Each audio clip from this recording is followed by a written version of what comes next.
Hello, so here we have an inclined plane. The question does not display a picture, I assume this is a picture.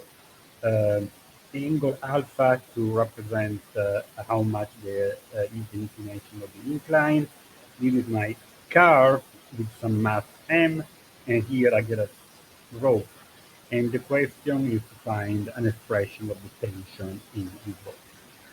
So first thing to do is to draw a free body diagram of the body that we want to study the dynamics of it, which means it's moving or what. And that means let's draw all the forces acting on this object. So the forces acting on this object, one is the weight, which I'm going to call W. Then we have the tension, which is the force that I'm looking to find the expression for. And then the next force is the normal acting perpendicular to the incline. And what we know is that the object is at equilibrium, which means it's not moving, which means the summation of all the forces acting on that object is zero. So Newton's second law is the equation that we need to work, that is going to give us the answer is the fact that the summation of all the forces equals ma. In this case, I'm going to put the number 0 because my object is an equilibrium, is not giving any acceleration. This equation involves vectors, so one way to do to solve the problem is to break that equation in x and y axis. So we're going to have an equation that says the summation of all the forces acting on the x-axis is 0, and then the summation of all the forces acting on the y-axis is 0 as well. So next, what we need to do, we need to choose a coordinate system, and you can choose the one you prefer. And the best way is just to choose a coordinate system which simplifies the calculation. That's the idea. You choose a coordinate system in such a way that your calculation is simplified. And so I'm choosing a coordinate system where the y-axis is in the same direction of the normal and the x-axis in the same direction of the tension. In this way, I won't need to break the normal and the tension in components because all the tension is on the x-axis and all the normal is on the y-axis. Instead, I'm going to have to break the weight in the two components. And so what I'm going to draw here is the y component of the weight, and what I'm going to draw here is the x component of the weight. And now all the vectors are in the x or the y axis, and so I can keep going, and I'm going to work with the first axis first, the x axis, and that means, okay, so what do we have on the x axis?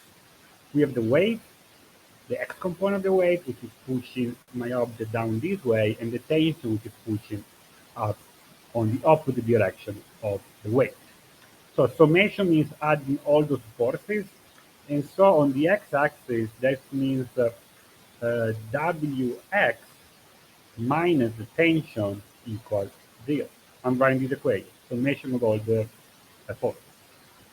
Why do I choose Wx to be positive? Because Wx is in the same direction of the way I choose my axis. While the tension is in the opposite direction, that's why the minus sign. If I look on the y-axis, what I'm going to get the normal is positive, same direction of the y-axis, minus, now I put the y component of the weight, and it is 0. Now, from trigonometry, the angle alpha here and the same of this angle for just some basic geometry. You don't matter to deal with trigonometry. The trigonometry is what I need next to write explicitly what the two components of the weight are. And from trigonometry, I see that Wx is W sine of that angle alpha, while Wy is the cosine of the angle alpha. Okay, you can see that this is the adjacent, and while Wx if this one is the opposite of the angle, and that's how I choose my sine and my cosine. And if I want to go forward, I'm going to write the weight of mg, and so I'm getting this expression for the x component, and I'm getting this expression for the y component. So now, if the question is to find the tension of the function of the weight, um, from the first equation on the x-axis, what I can see is that the fact that the tension is going to be equal mg sine of the angle. And the other force which is involved in the problem is the normal coming from that equation. That would be mg cosine of the angle. And so you can see how changing alpha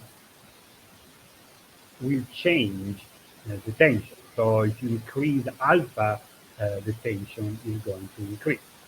While if you increase alpha, the normal is going to decrease.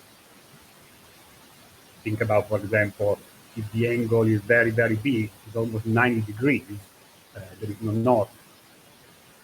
And so this is the answer to the question. Hope you like the video. Thank you.